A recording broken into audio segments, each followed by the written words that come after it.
Good day, members of the Joint Provincial Peace and Order Council, Provincial Anti-Drug Abuse Council, and Provincial Task Force ELCAC. I am Jerome A. Padilla from the Area Management Unit, Northern Luzon. Today, I am pleased to present the draft Nueva Vizcaya Transformation Program Plan for 2027 to 2029, dedicated to supporting former rebels, their families, their communities towards sustainable peace and economic resilience. Our presentation today is divided into four main sections. First, the sustainability of the Transformation Program Plan.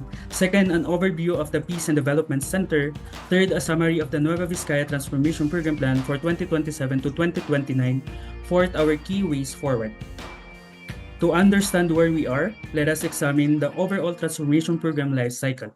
Phase 1, planning, involves social preparation, establishing special project teams, workshops, and plan refinement. Phase 2, institutionalization, securing local special ad hoc body support, inclusion in the annual investment plan, RPOC endorsement, and RDC adoption. Phase 3, implementation, executing the 3-year program projects and activities across the 4 components. Phase 4, sustainability, achieving full operationalization of the Peace Center or Peace and Development Center, issuing adopting ordinances, and establishing continuous monitoring and evaluation. For the province of Nueva Vizcaya, we are at the Phase 1.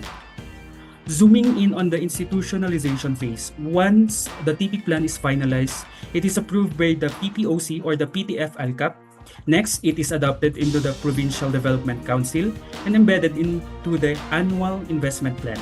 From there, the Sangguniang Panlalawigan issues a formal resolution and funding appropriation ordinance. Finally, projects requiring regional funding are elevated to the Regional Development Council before full implementation begins. The Transformation Program Plan of PLGU Davao de Oro serves as a benchmark model showing how all 4 core program components are integrated into a single unified document. Originally laid out in a spreadsheet, these components comprising a thorough situational analysis, strategic development frameworks, targeted intervention areas, and map funding requirements are now consolidated into a comprehensive reference guide or the TP plan. This sample budget framework demonstrates how interventions are systematically costed and assigned to focal LGU offices and regional line agencies. Interventions span local security mechanisms, infrastructure, livelihood, education, legal support, and psychosocial services to ensure no aspect of reintegration is left unaddressed. We are now moved to the second part of our presentation, the establishment and operationalization of the Peace and Development Center. The concept of the Peace and Development Center builds on successful models like the Happy Home in Davao Oriental established in 2013, anchored on DILG guidelines, EO70 and EO158 signed by the President. The policy framework has evolved from basic temporary shelters into comprehensive transformation programs that address the root cause of conflict. The Peace and Development Center serves as the primary unit under the PLGU to lead local peace efforts. It unifies and harmonizes local initiatives like ECLIP, Pamana, Amnesty, and other peacebuilding initiatives. It acts as the province executive arm for peace directives while streamlining assistance from the national government agencies, NGOs, and the private sectors. To successfully establish and sustain a Peace and Development Center, 4 key pillars are required.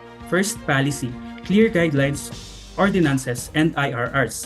Second, partnerships, active engagement with key institutional stakeholders. Third, people, dedicated qualified staff for operationalization and case management.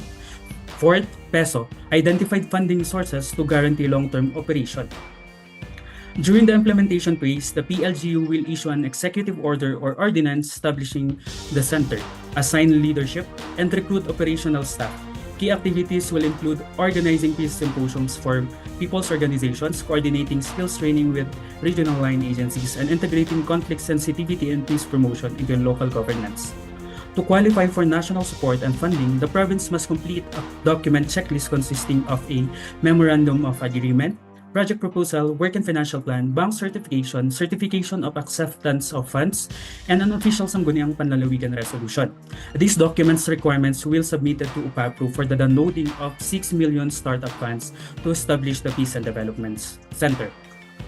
Turning specifically to Nueva Vizcaya Planning Workshop held on August 12 to 13, 2026, attended by members of the PTF ELCAC, the PPOC, and the former Rebels People's Organization, identified critical baseline vulnerabilities, livelihood gaps, unpaid farm-to-market roads, water supply shortage, legal processing delays, and social stigma. To To directly address the challenges, the Nueva Vizcaya Transformation Program Plan 2027 to 2029 is built upon 4 transformation pillars. First, socio-economic focuses on housing, tests the skills, education, farm-to-market roads, water, and connectivity. Second, security focuses on strengthening people's organization, community security, information education and communication campaigns, and topic facilitation. Third, healing and reconciliation emphasizes deradicalization, psychosocial support, values formation, and conflict prevention. And lastly, confidence building measures, capacity building for Kapya People's Organization, legal case management, and amnesty support. Here's the glimpse of the output of the Transformation Program Planning Workshop.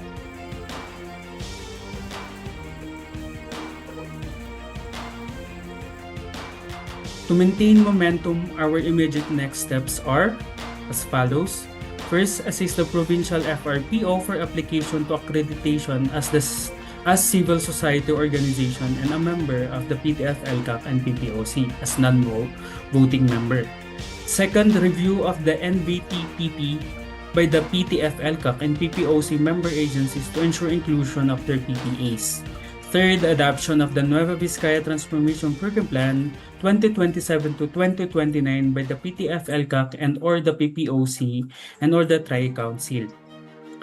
Fourth, submission of documentary requirements for the establishment of Peace and Development Center before the election ban. Thank you very much for your time, commitment, and continued partnership in building a peaceful and resilient Nueva Vizcaya.